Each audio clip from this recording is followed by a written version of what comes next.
بسم اللہ الرحمن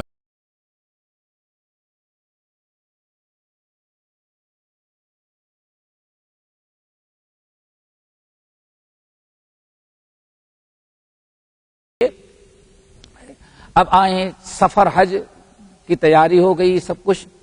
آپ میقات پر حج کے احکام کہاں سے شروع ہوتے ہیں؟ حج اور عمرے کے میقات سے. کہاں سے شروع ہوتے ہیں؟ میقات سے. میقات کیا ہے؟ میقات جمع ہے، میقات کی جمع ہے مواقیت. میقات کس کو کہتے ہیں؟ ایک میقات زمانی اور ایک میقات مکانی ہوتا ہے. یہاں میقات مکانی مراد ہے، سمجھ گئے نا. ان الصلاۃ کانت علی المؤمنین کتابا موقوتا. یہاں کیا ہے؟ زمانی مراد ہے. میقات وقت سے ہے، جگہ یا وقت. حج میں جو مواقیت ہیں ان کو کہا جاتا ہے میقات کہا جاتا ہے جن کو. وہ 5 مقامات ہیں. 5 مقامات ہیں جن کو کہا جاتا ہے میقات. نبی علیہ الصلوۃ والسلام کے زمانے میں پوری دنیا کے لوگ جو حج کرنے کے لیے آتے تھے تو 5 مین راستے تھے. مین راستے تھے جو مکے میں داخل ہونے کے لیے ہوتے تھے. عام طور پر سفر پیدل ہوتا تھا یا سمندر کا ہوتا تھا.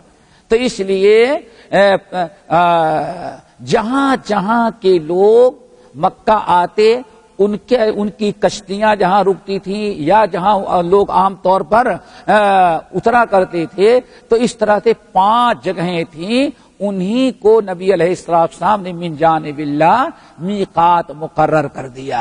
چنانچہ حدیث بڑی مشہور ہے. عبداللہ ابن عباس رضی اللہ تعالیٰ عنہما کہتے ہیں وقت رسول اللہ صلی اللہ علیہ وسلم لأہل المدینۃ ذی الحلیفۃ ولأہل الشام الجحفۃ ولأہل نجد قرن منازل ولأہل الیمن یلملم ولہن فہن لہن ولمن اتی علیہن من غیر اہلہن لمن کان یرید الحج والعمرہ فمن کان دونہن فمحلہ من اہلہ. آپ نے ارشاد فرمایا کہ یہ 5 جگہوں کا نام دیا. پر عبداللہ بن عباس کہتے ہیں نبی علیہ السلام نے میقات مقرر کیا. اہل مدینہ کے لیے جو میقات مقرر کیا وہ ذوالحلیفہ نام. کیا تھا؟ ذوالحلیفہ. اہل مدینہ کے لیے ذوالحلیفہ. یہ مدینہ سے نکلنے کے بعد ہی سب سے دور والی یعنی مکے سے سب سے زیادہ فاصلے والی جو میقات ہے وہ کیا ہے؟ ذوالحلیفہ. مدینہ سے جائیں گے ذوالحلیفہ جس کو آج کل آبار علی کہتے ہیں. آبار علی یا بئر علی. بئر علی یا آبار علی کہا جائے. ذوالحلیفہ ہے. یہ اہل مدینہ کے لیے. پھر آپ نے فرمایا ولی اہل الشام اور اہل شام کے لیے جحفہ ہے. کیا ہے؟ جحفہ ہے. ہاں اہل شام کے لیے جحفہ. یہ جحفہ کہاں ہے؟ مکے اور مدینے سے آپ اگر بدر ہو کر کے جائیں، یہ طریقے سری سے نہیں، طریقے سری سے نہیں.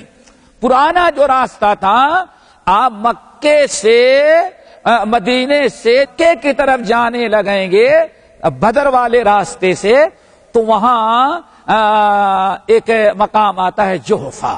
بالکل سمندر وہاں ایک سی پورٹ تھا پرانا، اس لیے وہاں لوگ مصر کے اور شام وغیرہ کے لوگ آتے تھے وہاں اترتے تھے. تو ان کے لیے وہ جگہ مقرر کی گئی.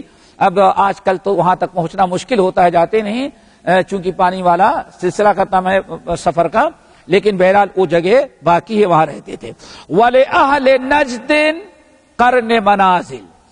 اور اہل نجد کے لیے قرن منازل. قرن منازل. ہاں بھائی، کن کے لیے؟ کن کے لیے؟ اور تو ہندوستان پاکستان ندیوں کو پائیں تو وہاں جانے ہی نہ دیں. نہیں سمجھے؟ ہاں بھائی کچھ اور سمجھا رہا ہوں، ذرا سمجھو. اللہ کے رسول نے اہل نجد کا بڑا حصہ رکھا ہے. کہا خانے کعبہ میں، یہاں تک کہ ان کے لیے میقات مقرر کیا کہ اہل نجد آئے تو ان کی میقات کرنے منازل ہے، اور ہمارا بس چلے تو نجدیوں کو آنے ہی نہیں دیں گے وہاں.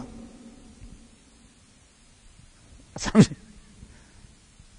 کیوں بھائی نہیں سمجھے؟ تو نجدی ہونا کوئی بری بات نہیں ہے بھائی. جیسے ہمارے یہاں گالی دی جاتی ہے والے اہل نجد، اور اہل نجد کے لیے کرنے منازل یہ طائف کے قریب پڑتی. کہاں پڑتی ہے؟ طائف کے قریب. پھر آگے آپ نے ارشاد فرمایا والے اہل الیمن یلملم، اور اہل یمن کے لیے جو میقات مقرر کی گئی وہ یلملم. 5 ہو گئے؟ 4 ہوئے؟ ویل اہل عراق ذات عرق، ذات عرق یہ ہو گئے سب. عراق کے لیے ذات عرق، نجد کے لیے جوفا، اور نجد کے لیے کرن منادل، یمن کے لیے مدینے والوں کے لیے ذوالحلیفہ، اور اس طرح سے اہل یمن کے لیے یلملم. لیکن آپ لوگوں کو نہیں کچھ کہیں آیا ولی اہل پاکستان؟ کچھ ملا آپ لوگوں کو؟ بولو کچھ نہیں ملا کسی کا. ہم لوگوں کو تو کہیں شمار ہی نہیں آیا. نہیں، اللہ کے رسول نے فرمایا ہن لہن ولمن اتی علیہن. یہ 5 شہروں کے نام تو میں نے دیا ہے کہ ان کی میقات ہیں. اب دنیا کا کوئی بھی انسان ان 5 راستوں میں سے، مقامات میں سے کسی بھی ملک کا ہوگا، یہاں سے گزرے گا تو اس کی میقات یہی ہوگی. آئی بات سمجھ میں؟ اسی لیے ہمارے بر صغیر اور خاص طور سے مشرق، بر صغیر، مشرق، انڈونیشیا، ملیشیا، یہ سارے علاقے جو تھے اور ہند پاک، ان تمام لوگوں کی میقات یلملم تھی. کیا؟ یلملم.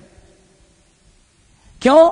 مشرق کے جتنے پانی والے جہاز آتے تھے وہ سب ڈائریکٹ جدہ نہیں پہنچتے تھے، کراچی سے چل کر کے یمن کا جو حصہ ملتا تھا وہ یلملم. یہ سمندر کے قریب ہی، اندر ہی قریب ہی ایک بہت بڑی پہاڑی ہے، میلوں سے نظر آتی ہے. اسی پہاڑی کا نام اصل میں یلملم ہے. ہمارے یہاں کے حجاج جب دیکھ لیتے پہاڑی تو سمجھ جاتے کہ اب ہماری میقات آ رہی. وہاں سے میقات باندھ کر کے یمن کی جو میقات تھی یلملم، وہی میقات پورے اہل مشرق کی تھی. پھر وہاں سے پانی والا جہاز جدہ آیا کرتا تھا. ڈائریکٹ جدہ ہمارے ہاں کا جہاز نہیں آتا تھا. اسی لیے سارے بر صغیر اور اہل مشرق کی جو میقات ہے وہ یلملم ہے. لیکن آج الحمدللہ چونکہ اب پانی والا سفر بہت ہی کم ہو گیا، بلکہ ختم ہی ہو گیا. کچھ ممالک ایسے ہوں گے، اس لیے آج جو ہے اکثر حجاج جو آتے ہیں اگر وہ مدینہ ڈائریکٹ مکہ جا رہے ہیں تو ہر ایک کی میقات وہی کرن منازل پر کیا پڑتی ہے؟ کرن منازل. چونکہ جتنی انٹرنیشنل فلائٹیں آئیں گی وہ طائف، کرن منازل، مکہ، پھر جدہ جاتی ہیں. اس طرح سے دنیا کے ہر انسان کو جو حج یا عمرے میں جا رہا ہو اس کے لیے ضروری ہے میقات جو اس کی پڑتی ہے. امارات سے کوئی جاتا ہے تو اس کی میقات کرنے منازل. یمن سے اگر کوئی بائی روڈ آ رہا ہے یا پانی والے سے تو اس کا یلملم. ہمارے ہند پاک کے حجاج جو آتے ہیں اگر وہ بائی پلین ڈائریکٹ مکہ جانا چاہتے ہیں تو ان کی بھی میقات کرنے منازل پڑتی ہیں. وہ کرنے منازل سے اڑتے ہوئے مکے کے مسافات طے کرتے ہوئے جدے میں فلائٹ اترتی ہے. اسی لیے اگر کوئی حج اور عمرے میں جانا چاہتا ہے تو ان میقات کا خیال رکھنا پڑے گا اور میقات ہی سے محرام باندھ کر کے اندر داخل ہوگا. یہ بات ہو گئی سب الحمدللہ. میقات سمجھ گئے؟ اب یہی میقات پر پہنچ کر کے حج تمتع آپ کر رہے ہیں تو پہلے عمرے کا سلسلہ شروع ہوگا. یہیں سے عمرے، ابھی تک تو صرف خیال و خواب میں تھی، سمجھ گئے نا، ابھی خیال و خواب میں تھی. اب یہاں سے عملی طور پر یہ آپ سمجھ گئے سارے اعمال کہاں سے شروع ہوتے ہیں؟ میقات سے. اس لیے اب آپ کے سامنے حج تمتع کا طریقہ شروع کرتے ہیں، اور شروع کہاں سے ہوگا؟ احرام سے. کہاں سے؟ احرام سے. لیکن یہاں ایک چیز یاد رکھیں، یہ جو 5 مواقیت، 5 میقات مقرر ہیں، ان سے تجاوز کرنا بغیر احرام کے تو ناجائز ہے. حج اور عمرے کے لیے جا رہے ہیں، بغیر احرام کے ان سے آگے بڑھنا جائز نہیں. حج اور عمرے کی نیت سے جا رہے ہیں، تب آپ بزنس میں جا رہے ہیں، تجارت میں جا رہے ہیں، گھومنے ٹہلے جائیں تو کوئی بات نہیں، رشتہ داروں سے ملنے کے لیے 1000 مرتبہ جائیں. لمن اراد الحج او العمرۃ، آنے فرمایا میقات کی پابندی ان کے لیے ہے جو حج یا عمرے کا ارادہ رکھتے ہوں. آئی بات سمجھ؟ حج اور عمرے کا جو ارادہ رکھتے ہیں ان کے لیے ہے. تجاوز کرنا تو ناجائز ہے، لیکن اس سے پہلے کوئی باندھنا چاہے تب، اس سے پہلے میقات سے پہلے ہی کوئی احرام باندھنا چاہے تب جائز ہے.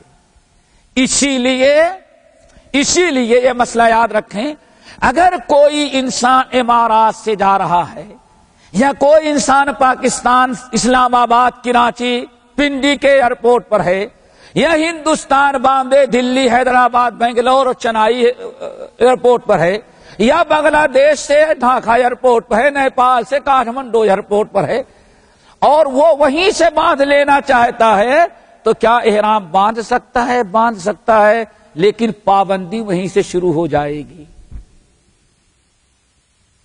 سمجھ گئے نا؟ اگر احرام باندھ لیا اور نیت کر لیا، پہلے کر لیا، تو اب احرام کی پابندی وہیں سے، خوشبو نہیں استعمال کر سکتا، بیوی سے بچنا پڑے گا، سلے ہوئے کپڑے نہیں پہن سکتا. آئی بات سمجھ؟ احرام کی جو پابندیاں ہیں وہ پابندیاں وہیں سے شروع ہو جاتی ہیں اگر باندھنا جائز ہے. اور دوسری شکل یہ بھی ہے کہ آپ پاکستان سے یا ہندوستان سے یا بنگلہ دیش سے نیپال سے کہیں سے بھی نکلے، آپ اپنے ہی کپڑے میں نکلیں، اور میقات پہنچنے کے پہلے جو اعلان ہوگا تو پلین پر آپ احرام باندھ لیں. یا یہ بھی ہو سکتا ہے کہ آپ احرام کے کپڑے اپنے ہی یہاں سے پہن لیں، لیکن احرام کی نیت ابھی نہ کریں، بغیر نیت کے رہے. سمجھ گئے نا؟ تاکہ بدلنے میں، پہننے میں اگر پلین پر مشکلات آتی ہیں تو آپ احرام باندھ لیں، سلے ہوئے کپڑے نکال دیں، پورے نکال دیں، یا صرف لنگی بدل لیں، اوپر والا پہنے رکھیں، چونکہ نیچے ہی والے کے بدلنے مشکلات آتی ہیں. آپ نیچے لنگی پہن لیں اور اوپر اپنا کرتا پائجامہ کنزورہ جو کچھ پہنے رہیں، اور میقات پہنچنے کے پہلے جب اعلان ہو تو سلے ہوئے کپڑے نکالیں اور اب نیت کر دیں اللہم لک عمرۃ لبیک اللہم لبیک. یہ مسئلہ سمجھ گئے؟ یہ بڑا آسان ہے، لیکن اسی کو اگر مشکل بنائے گا تو بہت ہی زیادہ مشکل ہو جاتا ہے. اب احرام کیسے باندھا جائے؟ احرام ایک تو سب سے پہلے تو دل کی نیت. کس کی نیت؟ دل کی نیت. آپ عمرہ کرنا چاہتے ہیں تو سب سے پہلے عمرے کی نیت. آپ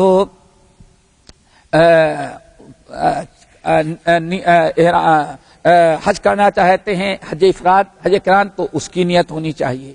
میقات پر پہنچ کر کے اب احرام اگر باندھنا چاہتے ہیں یا پہلے باندھنا چاہتے ہیں تو اس کے کچھ آداب وغیرہ ہیں. سمجھ گئے نا؟ نمبر 1، جب میقات پر پہنچیں گے یا اس کے پہلے، اب آج ٹائم نہیں ملتا، تو سب سے پہلے نظافت، صفائی ستھرائی ہونی چاہیے. صفائی، طہارت، پاکی. اور اگر آپ یہ سب بھی بنا لیں کوئی بات نہیں انشاءاللہ. سمجھ گئے نا؟ ہو سکتا ہے کہ ایک آدمی حج افراد کر رہا ہے تو ہو سکتا ہے 10 دن اب بنانے کا موقع نہ لگے، تو حج قران کر رہا ہے تو ہو سکتا ہے کہ 15 دن تک اب اسے احرام باندھنے کے بعد نہیں، تو اس لیے پہلے ہے یہ بال وغیرہ ناخن وغیرہ اپنا سب تراش لے، اپنی مکمل نظافت کر لے. کیوں؟ یہی چیزیں جب بڑھ جاتی ہیں، کہیں پسینہ وغیرہ ہوتا ہے تو برا بھی لگتا ہے اور بدبو بھی آنے لگتے ہیں، تو اس لیے اچھی طرح سے صفائی ستھرائی اور نظافت کر لینا چاہیے. اور احرام باندھنے کے پہلے ذرا خوشبو وغیرہ بھی لگا لے تو بہت ہی بہتر ہے، لیکن احرام باندھنے کے بعد نہیں. اگر آپ نے احرام سے پہلے کچھ خوشبو لگا لیا ہے اور احرام کے بعد باقی رہ گئی خوشبو، تو اس میں کوئی مداخلہ کوئی حرج نہیں ہے. پھر وضو کر کے سب پاکی طہارت مکمل کر کے اب احرام آپ کو باندھنا ہے. احرام باندھنے کا مطلب کپڑا پہننا ہے، سمجھے نا؟ اور کیسے پہنیں گے؟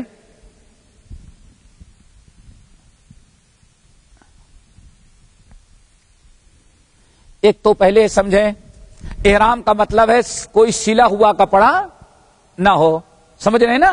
سلا ہوا کپڑا نہ ہو. لیکن سلے ہوئے کپڑے میں لوگوں کو بڑا مغالطہ ہوتا ہے. نمبر ایک کہتے ہیں یہ بیلٹ ہے، یہ بھی تو سلا ہوا ہے. کتنی سلائی لگی؟ سلا ہوا ہے، بٹن لگا ہوا ہے، سب کچھ ہے ماشاءاللہ. پاکٹ میں بٹن نہیں، اس میں بٹن بھی لگا ہوا ہے. لوگ کہتے ہیں یہ بھی تو ہے. سلے ہوئے سے مراد یہ نہیں ہے، سلے ہوئے سے مراد ہے ایسا کپڑا جو کٹنگ کر کے اعضاء انسانی کے حساب سے سلا گیا ہو. آج بات سمجھ میں؟ باقاعدہ کٹنگ کر کے اعضاء انسانی کے حساب سے جو سلا گیا ہو وہ سلا ہوا کپڑا نہیں ہو پہننا چاہیے.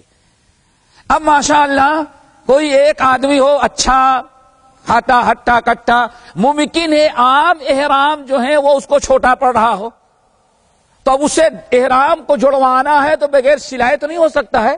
کوئی مداخلہ کوئی حرج نہیں. یا آپ نے احرام کے کپڑے پہنے، سلا ہوا نہیں ہے، لیکن ایسے بہت سارے کپڑے آتے ہیں جو کنارے اگر سل نہ دیا جائے تو دھاگے نکل جاتے ہیں.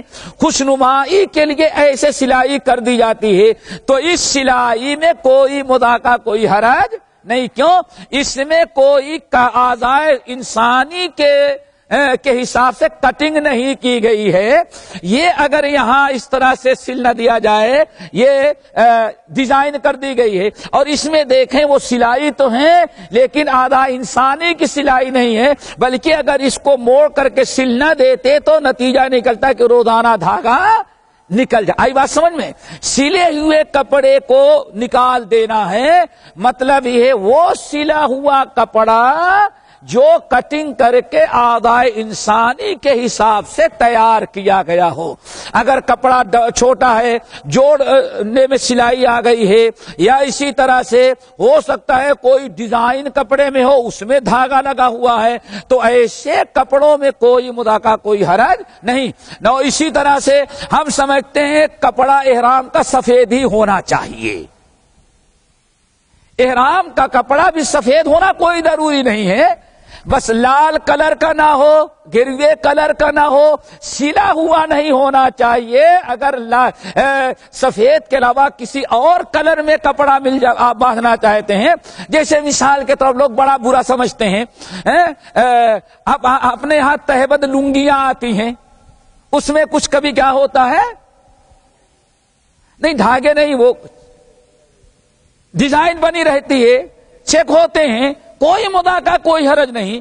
کبھی گرین دھاری بنی ہوئی ہے، کبھی جو ہے کوئی اور کلر کی وہ لنگی ہے، کوئی سلی ہوئی چیز نہیں ہے. آپ ایک لنگی نیچے مولانا لنگی لے لیں بھائی، ہاں کیوں سے لنگی، موڑا لنگی لے لیں آپ باندھ لیں، اور دوسری لنگی سے آپ اڑ سکتے. کوئی سردی کا موسم، مثال کے طور پر سردی کا موسم ہے اور کڑاکے کی سردی پڑ رہی ہے، اب یہ ممکن ہے یہ احرام اگر کوئی آدمی کشمیری شال و چادر اوڑھ لیے کوئی مداخلہ کوئی حرج نہیں، کیونکہ یہ ساری چیزیں سلی ہوئی نہیں ہے. لیکن مشکل یہ آئی کہ کپڑا احرام کا صرف کیسے ہو، سفید. اتنا سفید یہاں تک کہ عورتوں کے بھی احرام کے کپڑے سفید ہی ہونا چاہیے. ان کا دوپٹہ، ان کی شلوار، ان کی قمیص، ان کا کندورا جو ہونا چاہیے سب کیسے ہونا چاہیے؟ صاف. نہیں صاف، کوئی سفید ہونا ضروری نہیں ہے، وہ کلر نہ ہو جو کلر اسلام میں ممنوع ہے. آپ کسی رنگ کا بھی کپڑا احرام میں باندھ سکتے ہیں. یہ دو چیزیں ہو گئی. اب احرام باندھنے میں بڑی غلطی ہوتی ہے، اس کو ذرا سا دور کر لیں. اچھا، اسی طرح سے کچھ بیچارے اپنی پریشانی کی بہن بٹوا رکھ لیتے ہیں. بٹوا کہتے ہیں، کیا کہتے ہیں؟ پرس رکھ لیتے ہیں. اس میں بھی کئی سلائی رکھی ہوئی ہے. اب لوگ ارے یہ بھی سلا ہوا ہے. اللہ کے بندے، جوتا بھی چپل بھی سلی ہوئی ہے تمہاری، اس میں کیا مشکل ہے؟ آدھائی انسانی سے کے حساب سے کٹنگ کر کے سلی نہیں گئی ہے، کوئی مدعا کا کوئی حرج نہیں. سمجھ گئے نا؟ احرام جو باندھا جاتا ہے، لنگی تو تقریباً اچھا چلو، کوئی حرج نہیں. سونے کی نہیں ہو بس، مرد کی اور مگنی کی بھی نہیں ہونی چاہیے. ہاں، مگنی والی نہیں ہونی چاہیے. آپ نے کوئی حرج نہیں. یہ دیکھیں، عام طور پر جو احرام باندھا جاتا ہے ہمارے یہاں تو بڑی غلط فہمی ہوتی ہے. ماشاءاللہ ہر آدمی جو بنتا ہے بس وہ سمجھتا ہے بس احرام یہی، ساری دنیا کو ہی دیکھتے ہیں نا. یہ اگر کوئی آدمی کراچی ایئرپورٹ پر ہے تو دور سے سمجھ میں آ جائے گا کہ ہاں یہ بامبے ایئرپورٹ پر ہے تو سمجھ گیا ہاں حاجی صاحب جا رہے ہیں. احرام باندھنے کا طریقہ یہ سمجھا جاتا ہے اور پوری دنیا ہے. لیکن کیا کریں گے، لا علمی. احرام یہ باندھنے کا طریقہ نہیں ہے. آپ جو اصل احرام ہے، ایک چادر اوڑھنا ہے اور ایک چادر پہن لینا ہے. آپ چادر لے لیے، پہن لیے، بس کافی. کبھی لٹک گئی اس میں کوئی حرج نہیں ہے. بہت گرمی ہے، آپ نے اتار بھی لیا تو کوئی مشکل نہیں ہے. سمجھ گئے نا؟ کوئی مشکل نہیں ہے. بس یہ اپنی آسانی پر بس یہ ہو گیا احرام. اگر گر رہا ہے آپ لپیٹ سکتے ہو تو کوئی مشکل نہیں ہے احرام میں. لیکن سارا مسئلہ آ گیا کہ سارے مسنون اور جائز طریقوں کو چھوڑ کر کے بس ایک طریقہ یہ رہ گیا. حد تو یہ ہو گئی کہ کچھ لوگ نماز بھی پڑھتے ہیں تو نماز کی حالت میں بھی ایسے ہی باندھ رہے. یہ اصل میں ہم آگے بتائیں کہ یہ کھولنا جو ہے ایک مخصوص وقت ہے. کیا؟ طواف قدوم. طواف قدوم کے علاوہ اس کو کھولنے کی کوئی ضرورت نہیں. یہ احرام کا حصہ نہیں بلکہ غلط ہیں. بلکہ اس سے بڑی غلطی ہوتی جب لوگ نماز بھی اسی حالت میں پڑھنے لگتے ہیں، چونکہ نماز کے اندر اس کا ڈھپنا اس کا ضروری ہے. اب آدمی ڈھپنا کیا بلکہ کھول دیتا ہے وہ. تو اس سے اہتمام ہونا چاہیے. آپ اس طرح سے لے لیں، ایسے لٹکی چھوڑیں لیکن نماز کی حالت موڑ لیں، یا آپ ایسے کر لیں جیسے جو آپ کو آسانی ہو. کوئی مدعا کوئی مردوں کا، عورتوں کا کوئی خاص احرام نہیں ہے. وہ جو عام دنوں میں کپڑے پہنتی ہیں بشرطے کہ وہ کپڑا ڈھیلا ہو، کپڑا شران ممنوع نہ ہو، ان کا لباس، ان کا سارا احرام جو ہو کیا دل کی نیت ہے، ارادہ ہے، اور یہ ساری چیزیں ان کے لیے کپڑے کی کوئی پابندی نہیں ہے. بس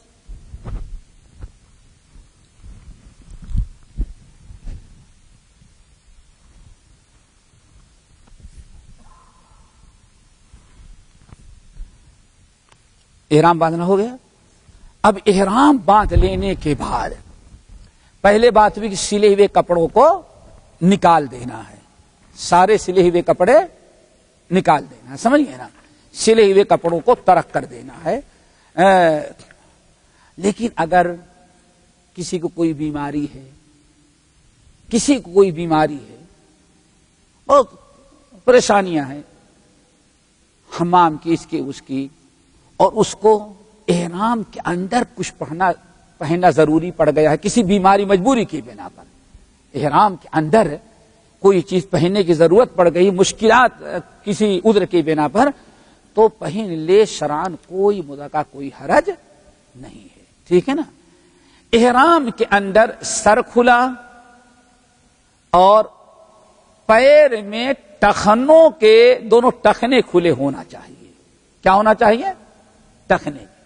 ہمارے یہاں یہ بڑی عجیب سے بات ہے، احرام باندھنے میں لوگ بہت ہی زیادہ غلطی یہ کرتے ہیں میرے بھائیوں کہ وہ سوائے سلیپر کے وہ بھی جتنی باریک پٹی والی مل جائے وہی پہنتے ہیں، اس کے علاوہ ساری چیزیں ناجائز. کہتے ہیں کیوں؟ جوتا ہے تو وہ بھی سلا ہوا، سمجھ گئے نا. اور حد تو یہ ہو گئی کہ کچھ بہت سارے چپلیں جو آتی وہ بھی تو سلی ہوئی ہیں، اس لیے وہ بھی اعتراض لوگ کرتے ہیں. میرے بھائی آپ اپنے پیر میں جو چاہیں پہنے، موزہ نہ پہنے، موزہ نہ پہنے، اور جو چاہے جوتا چپل پہنے. شرط یہ ہے کہ دونوں ٹخنے آپ کے کھلے ہو. ٹخنے کون ہے؟ یہ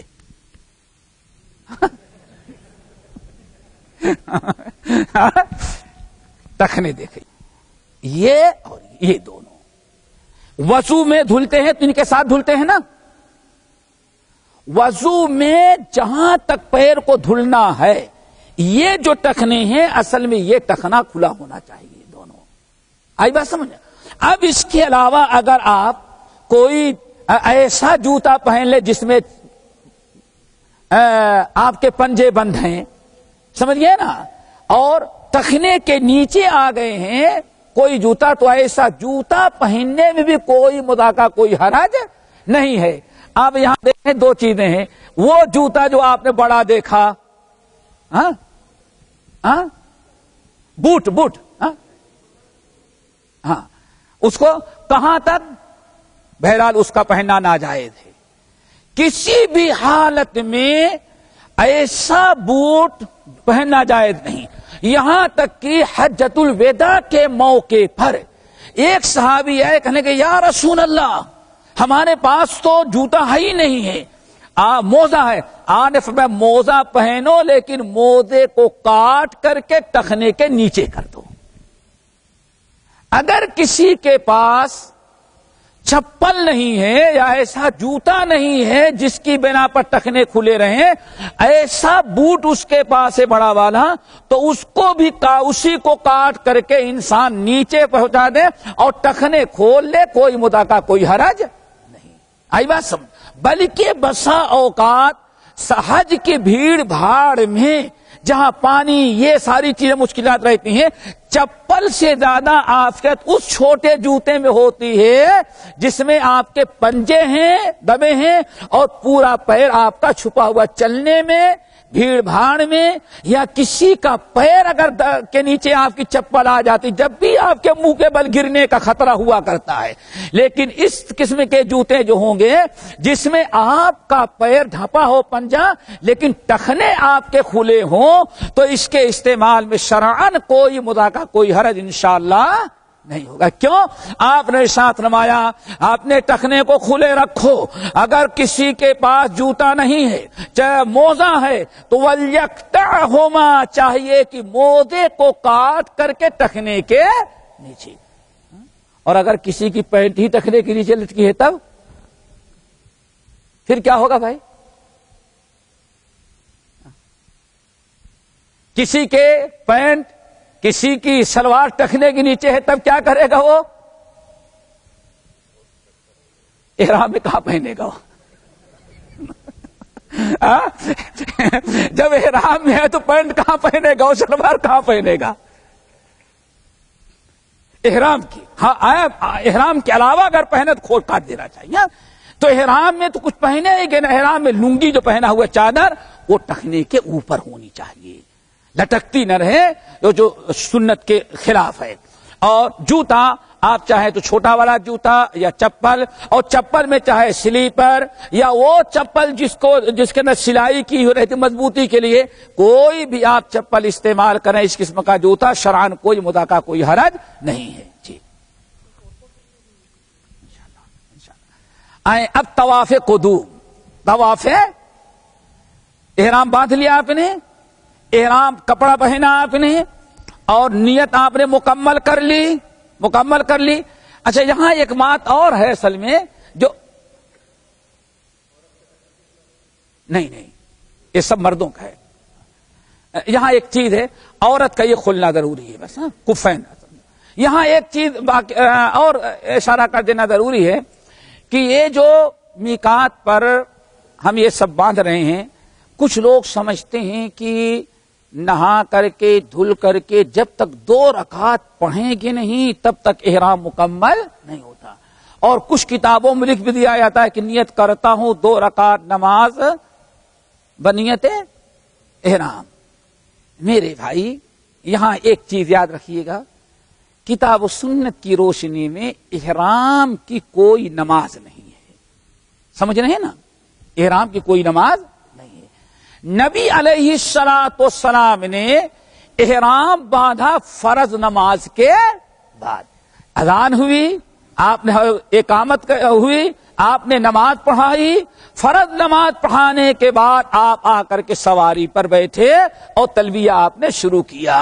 اگر کوئی انسان وضو کر رہا ہے، سمجھے نا، وضو کر رہا ہے، وضو کے بعد 2 رکعت تحیۃ الوضو ہے، بڑی اچھی چیز ہے، اگر آپ تحیۃ الوضو پڑھ لیتے ہیں بہت خیر و برکت کی چیز ہے، اس کے بعد آپ احرام باندھ لیں۔ لیکن مقصد یہ کہنے کا ہے کہ اب آپ پلین پر ہیں یا اور کہیں جگہ ہے جہاں آپ کو پڑھنے کا کوئی موقع نہیں لگ رہا ہے، تو آپ ذرہ برابر اپنے اندر کوئی کمی محسوس نہ کریں، اپنے اندر کوئی کسی بھی قسم کی کمی محسوس نہ کریں، سمجھ گئے نا، اور آپ کپڑا پہن لیں، سواری پر بیٹھے ہیں یا بیٹھ جائے، کپڑا پہن کر کے جب فارغ ہوں تو آپ ایک مرتبہ بلند آواز سے کہیں اللہم لک عمرتن، اللہم لک عمرتن، ایک مرتبہ آپ نے بلند آواز سے کہا اللہم لک عمرتن۔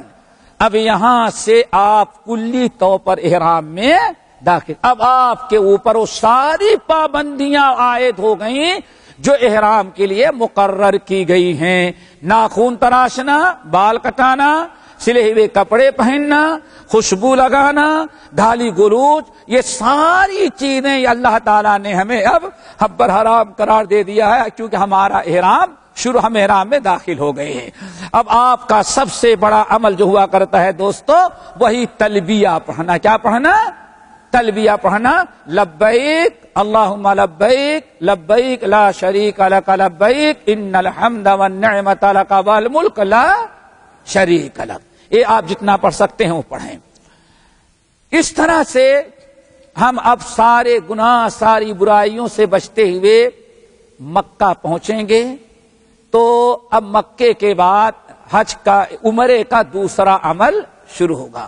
عمرے کے اعمال ہیں، سمجھے، نمبر 1 احرام، نمبر 2 طواف قدوم، نمبر 3 صفا مروہ کی سعی، اور نمبر 4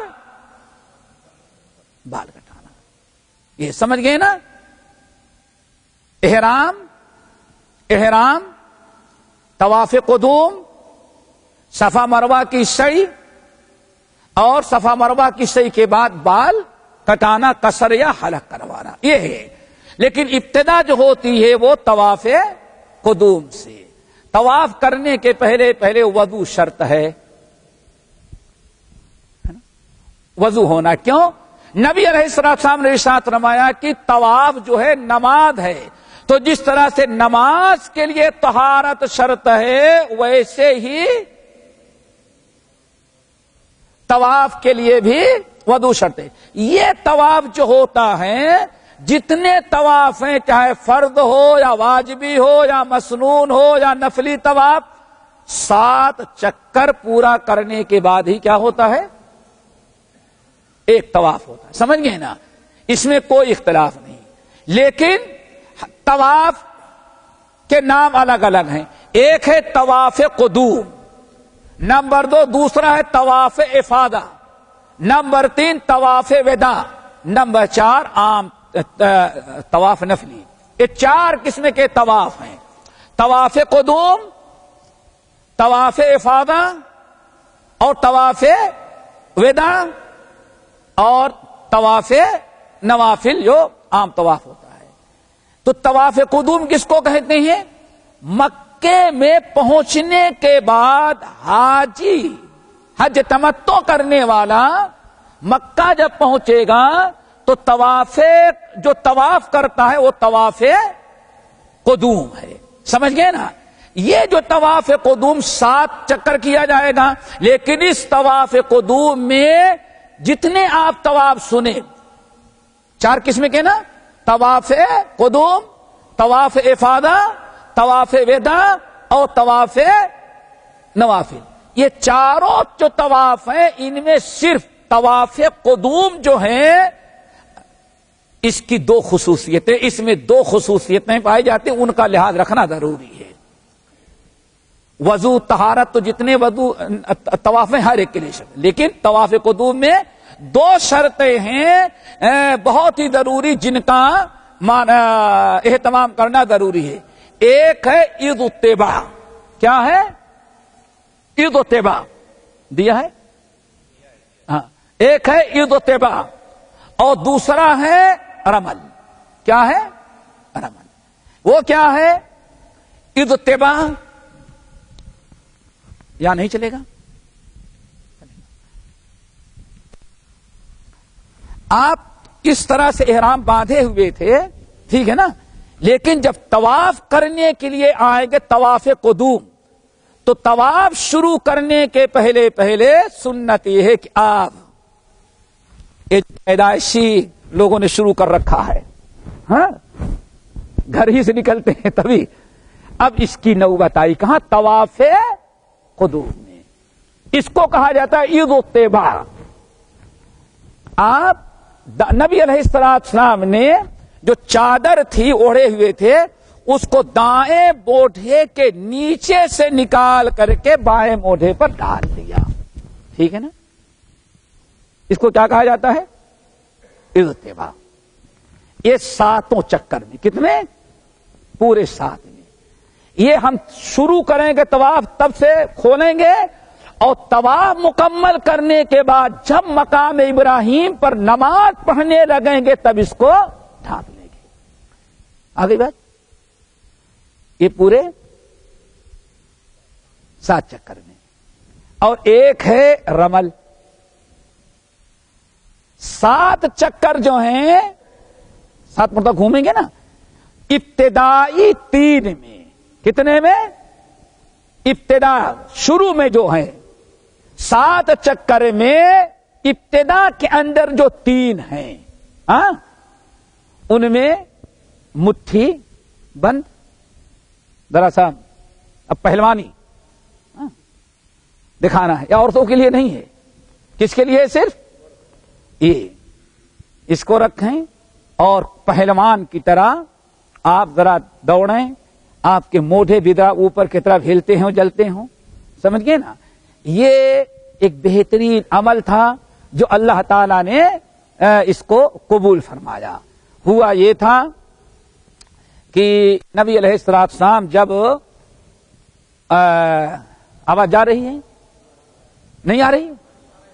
نبی علیہ السلام جب مکے میں داخل ہوئے تو مکے کے لوگوں نے یہ اڑا رکھا تھا کہ یہ مسلمان جو ہے مسلمان ہو جانے کے بعد چونکہ مکے کے سارے بابا کو چھوڑ دیا، بابا نے ان کو ایسا بیمار کمزور کر دیا ہے کہ چلنے کے لائق نہیں ہیں. بابا سمجھتے ہو نا، لات اور عزا، بتوں کو چھوڑ دیا تو بتوں نے ایسا دھتکارا کہ پیٹ بھر کا کھانا نہیں ملتا ان کو، سب بھوکے مر رہے ہیں. تو جن کے عزیز و اقارب تھے، جب نبی علیہ السلام صحابہ کو لے کر کے مکے میں داخل ہوئے تو چھتوں تک لوگ بیٹھے تھے، ذرا دیکھیں ہمارا بیٹا گیا تو کتنا کمزور ہو گیا ہے. اللہ کے رسول کو پتا چلا کہ وہ مسلمان ہو جانے کے بعد سوچ رہے ہیں ہمارے بابا نے ایسا جھڑک دیا کہ پیٹ بھر کھانا نہیں ملتا ہے، ان کو سب کمزور ہو گئے. اللہ کے رسول نے فرمایا ایسا کرو، اب پہلوانوں کی طرح تم طواف کرو تو ان کو پتا چل جائے کہ بابا کو چھوڑ دینے کے بعد اور پاور ہمارے اندر آ گیا. آئی بات سمجھنے؟ بابا نے تو سارا پاور چھین لیا تھا، اب ہمارے اندر اتنا پاور آ گئے کھانے کعبہ کا طواف کرتے ہوئے بھی للکار کر کے پہلوان کی طرح کرتے ہیں. یہ عمل اللہ تعالیٰ اب برموقع جو آپ نے کیا اتنا بھایا کہ قیامت تک کے لیے طواف قدوم میں یہ مسنون قرار دے دیا گیا. اس کو کیا کہا جاتا ہے؟ اضطباع. یہ ابتدائی سات استباع نے اس کو کہا جاتا رمل. کیا دوڑنا جو ہے اس کو کیا کہا گیا؟ پہلوانوں کے مانند وہ رمل ہے. یہ استباع 7 میں ہوگا، پورے 7 چکر میں، 3 چکر میں، لیکن نہیں، اضطباع پورے 7 چکر میں ہوگا، لیکن رمل جو دوڑنا ہے وہ ابتدائی کرنا دونوں ہے، لیکن فرق کیا ہے؟ اضطباع پورے 7 چکروں میں ہے اور رمل جو ہے وہ صرف. لیکن ایسا تیز بھی نہ دوڑے کہ معلوم پڑے ہاتھ پہلوانی نہیں، بلکہ معلوم پڑے کہ بھاگ رہے ہیں آپ. یعنی اس انداز سے بھاگ رہا ہے موٹھوں کو ہلاتے ہوئے، بڑا طاقت محسوس ہو. پہلوانی اتنے تیز نہ بھاگے کہ دیکھنے سے معلوم پڑے کہ بھاگ رہا ہے. یہ سمجھ گئے نا؟ پہلوان دوڑتا ہے تو اس کا انداز کچھ اور ہوتا ہے، اور بزدل بھاگتا ہے تو اس کا انداز کچھ اور ہوتا ہے. یہ فرق ہے. تو اجتماع تو پورے 7 میں، لیکن رمل جو ہے وہ صرف 3 میں. آئی بات سمجھ میں؟ اب اگر کوئی انسان ذرا یاد رکھے، اب ایک انسان ایسا ہے جو اجتماع تو کیا لیکن رمل کرنا بھول گیا، ایک چکر ایسے کر ڈالا، بعد میں یاد پڑا تو کیا کرے گا؟ 3 میں کرے گا، قضا کرے گا. اس قضا کی ضرورت نہیں ہے، قضا کی ضرورت نہیں، اس کا وقت ختم، اب صرف 2 میں کرے. اور اگر تینوں میں بھول گیا اور چوتھا یا 5واں شروع ہوا تب کسی نے یاد دلایا، خود یاد آیا، تو اب باقی کے جو 3 ہیں ان میں کرنے کی ضرورت نہیں. کیوں؟ یہ ایسا عمل نہیں ہے کہ جس کی بنا پر اس کی قضا کی جائے. ایک وقتی چیز تھی ابتدائی 3 رمل میں، اگر نہیں ہو سکا تو اللہ تعالیٰ کے یہاں اس پر کوئی مداخلہ، کوئی حرج نہیں ہے. سمجھ گئے نا؟ اب یہ تو ہو گیا. اب ابتدا کیسے کریں گے؟ یہ تو دوڑنا ہے. حجر اسود پر کھڑے ہوں گے.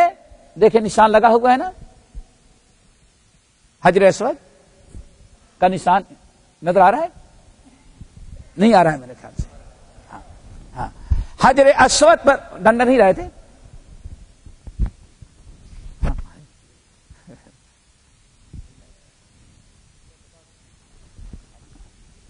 یہ دیکھو حجر اسود نا ہے نا، وہاں سے ایک نشان دیا گیا ہے. حجر اسود جو ہے الحمدللہ آپ حضرات جانتے ہیں کہ یہ جنتی پتھر ہے. کہاں کا ہے؟ اللہ رسول نے ارشاد فرمایا نظر الحجر والمقام من الجنہ. اللہ تعالیٰ نے حجر اسود اور مقام ابراہیم، یہ 2 پتھر ایسے ہیں، اللہ نے ان دونوں کو کہاں سے اتارا ہے؟ جنت سے. ٹائم ہو رہا ہے کیا؟ کہاں سے اتارا ہے؟ جنت سے. اور جب اللہ نے ان کو اتارا تو یہ ان کے اندر اتنی چمک تھی کہ اگر اللہ تعالیٰ ان کی اتنی چمک تھی کہ سورج اور چاند بھی ان کی چمک کے سامنے فیل ہو جاتے. لیکن فسودت و خطایا بنے، لیکن آدم کی اولاد نے کہ گناہوں نے ان کو کیا کیا؟ حجر اسود کو کالا بنا، نہیں کالا بنا دیا. کالا نہیں تھا، گناہوں نے کالا بنایا. اور ہم بھی فلمیں دیکھ دیکھ کر کے ہمارا بھی دل کالا ہی ہو گیا برائیاں دیکھ دیکھ کر کے. یاد رکھو، یہ برائیاں دیکھنے سے دل کبھی سفید نہیں رہتا، گناہ کرنے سے، برائیاں کرنے سے دل صاف نہیں رہ جاتا، وہ بھی کالا ہو جاتا ہے. جیسے کہ حدیثوں کے اندر آتا ہے نقطۃ سودا، انسان ایک گناہ کرتا ہے تو اس کے دل پہ کیا ہوتا ہے؟ کالا نہ ہوتا. چلتے چلتے یہاں تک کہ اتنا گناہ کر ڈالتا ہے کہ اللہ تعالیٰ پورا دل ہی اس کا کالا کر دیتے ہیں. اللہ تعالیٰ اس چیز سے بچائے. تو حجر اسود، یہاں سے حجر اسود اللہ نے اتارا، ابراہیم خلیل اللہ نے نصب کیا. یہاں سے طواف شروع ہوگا. کوشش یہ کریں کہ آپ وہاں پہنچ جائیں تو منہ سے چوم لیں. ٹھیک ہے نا؟ اگر چوم نہیں سکتے، آپ کا ہاتھ پہنچ سکتا ہے تو اپنے ہاتھ سے اس کو آپ چھو لیں. ٹھیک ہے نا؟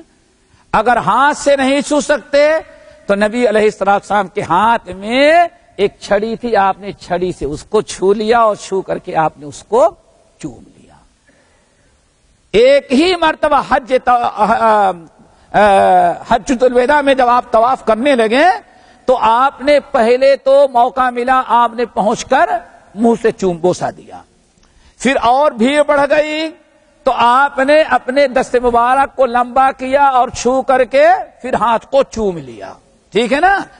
پھر اور رش بڑھ گیا تو آپ کے ہاتھ میں جو چھڑی تھی آپ نے اس سے ٹچ کیا حجر اسود پر اور اس چھڑی کو آپ نے چوم لیا، لیکن اور بھیڑ ہو گئی تو آپ پیدل چلنا بند کر دیے، آپ کے لیے اونٹنی لائی گئی اور آپ اونٹنی پر کھڑے ہو کے کیا کیا آپ نے؟ اونٹنی سے آپ نے طواف کر لیا، کیونکہ اللہ تعالیٰ کو ایک سنت رائج کرنی تھی، ورنہ آج اپاہج لوگ اوپر سے کیسے چارپائی بھی کرائے جاتے ہیں نا، اللہ کے نبی نے سب کچھ کر لیا۔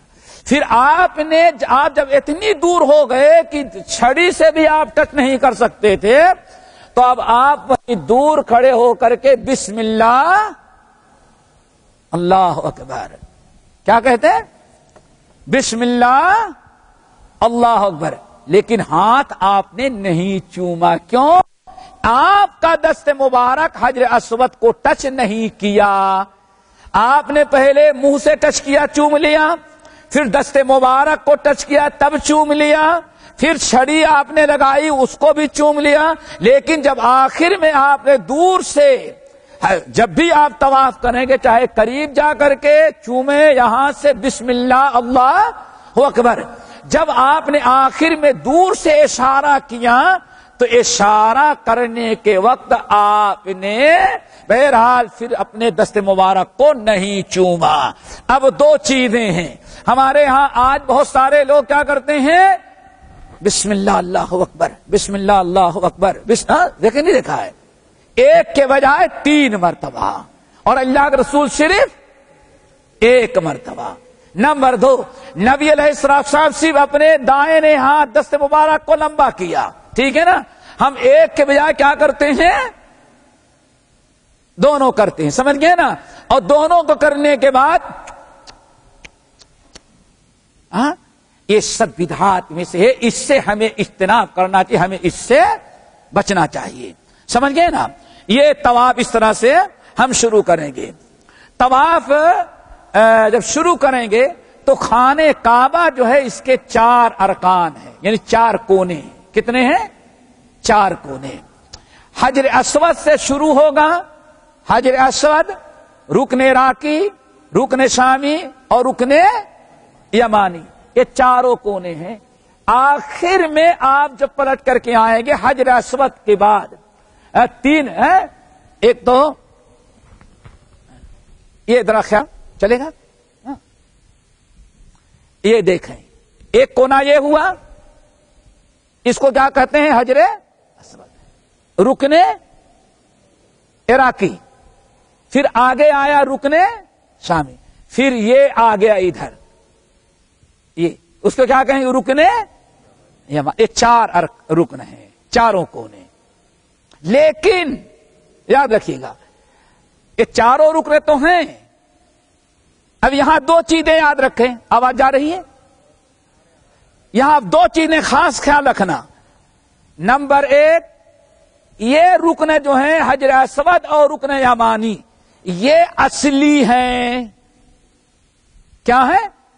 اصلی ہیں، یعنی اللہ تعالی نے خانہ کعبہ کی تعمیر و بنیاد جس جگہ رکھوائی تھی ابتدا میں، کہا جاتا ہے آدم علیہ السلام کے زمانے سے، وہ یہ دونوں رکن اپنی جگہ پر اصلی ہیں، رکن حجر اسود اور رکن یمانی، ٹھیک ہے نا؟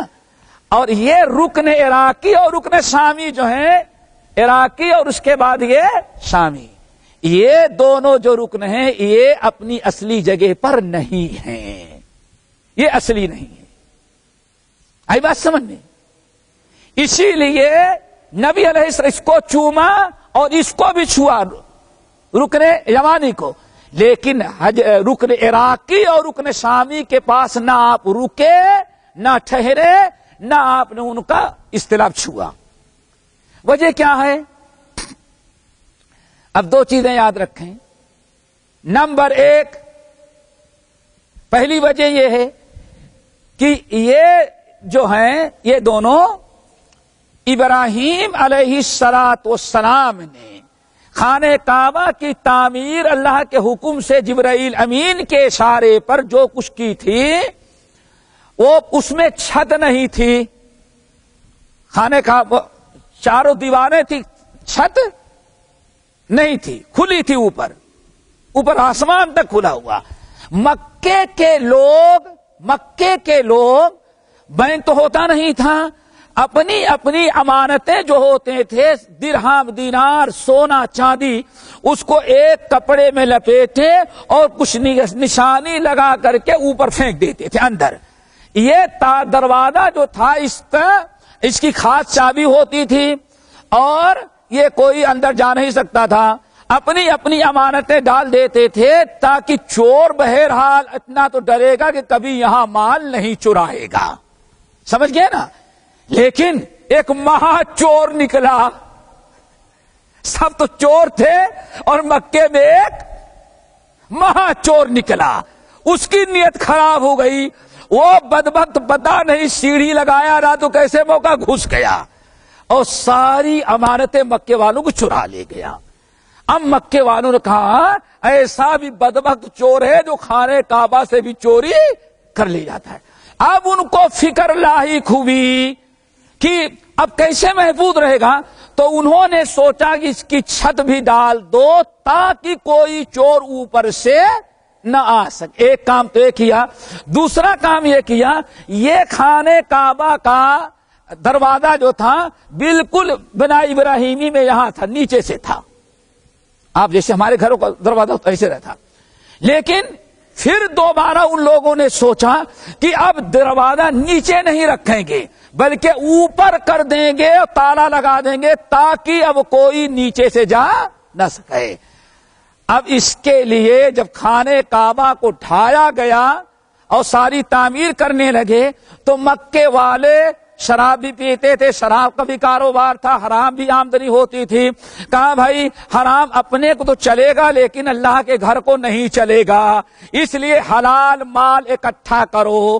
حلال مال اکٹھا کیا, خانہ کعبہ کو ڈھا کر کے اس کی تعمیر کرنے لگے تو پتا چلا خانہ کعبہ زیادہ وسیع ہے اور ہمارے پاس اتنا مال نہیں ہے کہ ہم خانہ کعبہ کی پوری تعمیر کر سکیں. اسی لیے مکے کے لوگوں نے کہا خانہ کعبہ یہاں تک بنا لیتے ہیں ابھی جتنے میں پیسہ ہے, اور آئندہ پیسہ ہوگا تو پورا بنا لیں گے.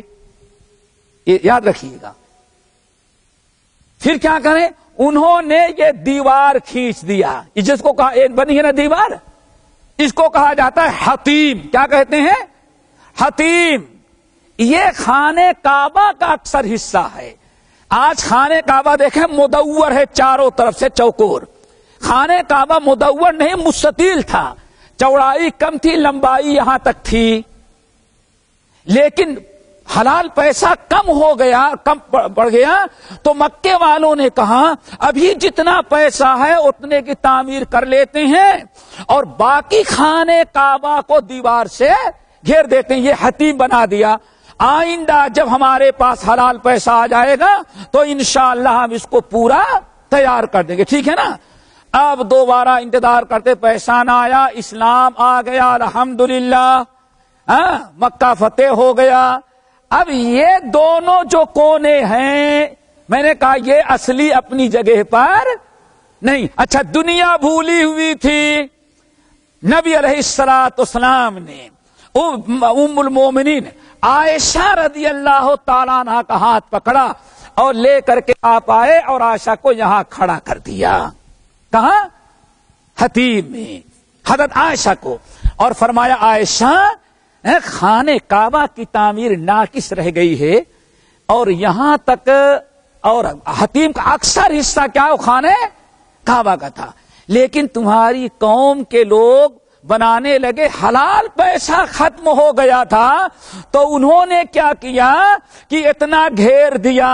میرا دل یہ چاہتا ہے کہ خانہ کعبہ کو ڈھا کر کے اپنے باپ ابراہیم کی بنیاد پر مکمل بنا دیں. بہت اچھی ہے برات. حضرت عائشہ نے بھی کہا اللہ سے تو بڑی اچھی بات ہے. لیکن آپ نے فرمایا لیکن ابھی نئے نئے یہ لوگ مسلمان ہوئے ہیں، ابھی تو بتوں کو نکال کر کے پھینکا ہے، ابھی بتوں کو نکال کر کے پھینکا، اگر خانے کعبہ کو بھی ڈھانے لگوں گا تو یہ شور مچائیں گے۔ اچھا کہتے ہیں کچھ اندازہ لگ رہا ہے کہ یہ پورے خانے کعبہ ہی کو ڈھا دینے کا ارادہ مٹانا چاہتے ہیں، یہ اس طرح سے فتنہ پھیلائیں گے، فتنے کے ڈر سے میں اس کو اسی حالت پر چھوڑ دیتا ہوں۔ ابھی آئی بات سمجھ میں؟ اب اللہ کے رسول نے اس کو چوما، اس کا استلام کیا، لیکن عراقی اور شامی کو آپ نے بوسہ نہیں دیا، کیوں؟ وہ اصلی خانے کعبہ کا رکن ستون ہے ہی نہیں۔ آئی بات سمجھ میں؟ پھر الحمدللہ زبیر ابن العوام رضی اللہ تعالیٰ عنہ کی جب خلافت ہوئی تو انہوں نے اپنی پھوپھی سے پوچھ لیا، عبداللہ بن زبیر نے حضرت عائشہ خالہ سے پوچھ لیا کہ اللہ رسول نے کہاں تک اشارہ کیا، بتایا، تو پورے خانے کعبہ کو ڈھا کر کے حتیم کے ساتھ تیار کر دیا۔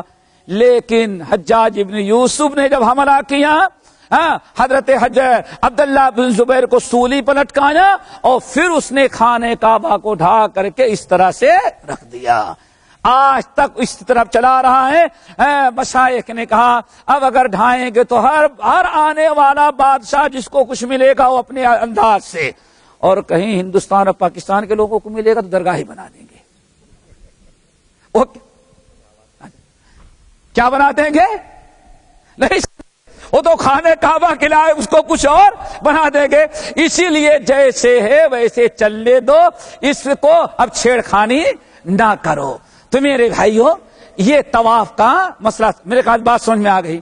اسی لیے اب اگر کوئی شخص طواف کرے اور حتیم سے اندر گھس کر کے ادھر نکل جائے تو اس کا طواف مکمل نہیں ہوگا۔ اسی لیے طواف کیا جاتا ہے تو حتیم کے پاس۔ آگے بات سمجھ میں؟ طواف کریں اس طرح سے حجر اسود سے شروع، پھر جو کچھ آپ کو دعائیں معلوم ہو آپ دعا پڑھیں، کوئی بھی دعا جو ہے مخصوص نہیں ہے، ذکر اذکار توبہ استغفار تسبیح تحلیل جو چاہے کرتے رہیں۔ لیکن جب نبی علیہ الصلوۃ والسلام رکن یمانی پر پہنچے تو آپ نے اس کا استلام کیا۔ کیا کیا؟ چھوا۔ لیکن جب بھیڑ بھاڑ زیادہ ہو گئی تو آپ نے اس کا چھوا نہیں۔ اس کا مطلب اس کا چھونا مستحب ہے کہ وہ بھی اصلی رکن ہے۔ آئی بات سمجھئے؟ پھر نبی علیہ السلام وہاں سے چلے رکن یمانی سے حجر اسود کی طرف آنے لگے تو آپ جب تک حجر اسود پر نہیں پہنچے ربنا آتنا فی الدنیا حسنہ وفی الآخرۃ حسنہ وقنا عذاب النار پڑھے۔ تو پورے طواف میں حجر اسود سے شروع کرنے کے وقت جو ثابت ہے بسم اللہ اللہ اکبر ایک مرتبہ۔ آئی بات سمجھ میں؟ 3 مرتبہ نہیں، بسم اللہ اللہ اکبر۔ اور پھر اگر کہیں کوئی خاص دعا آپ سے ثابت ہے تو پورے طواف پر نہیں بلکہ رکن یمانی سے حجر اسود کی طرف آتے ہوئے ربنا آتنا فی الدنیا حسنہ وفی الآخرۃ حسنہ وقنا عذاب النار، اس طرح سے آپ 7 چکر کر لیے۔ 7ویں مرتبہ جب آپ پہنچے حجر اسود پر ختم ہوا تو آپ نے استلام نہیں کیا۔ آئی بات سمجھ؟ استلام نہیں کیا بلکہ آپ نکلے اور مقام ابراہیم پر پہنچے۔ یہاں بنا ہے مقام ابراہیم، ادھر دیکھیں کہاں ہے یہ مقام ابراہیم۔ مقام ابراہیم پر پہنچے اور آپ نے قرآن پاک کی آیت تلاوت کی وَاتَّخِذُوا مِن مقام ابراہیم مصلی، پھر وہاں آپ نے 2 رکعت نماز ادا کی۔ پہلی رکعت میں سورۃ الفاتحہ کے بعد قل یا ایھا الکافرون اور دوسری رکعت میں سورۃ الفاتحہ کے بعد قل ھو اللہ احد۔ آپ نے اس طرح سے پڑھا اور 2 رکعت آپ کی مکمل ہو گئی۔ یہ طواف قدوم مکمل ہوا۔ اب یہاں سے نبی علیہ السلام نے آب زمزم پر جا کر کے پانی پیا، اگر اللہ تعالیٰ موقع دے دے تو پانی پیئے، پھر آپ سیدھے چلے گئے صفا اور مروہ پر۔ کہاں گئے؟ صفا اور مروہ پر.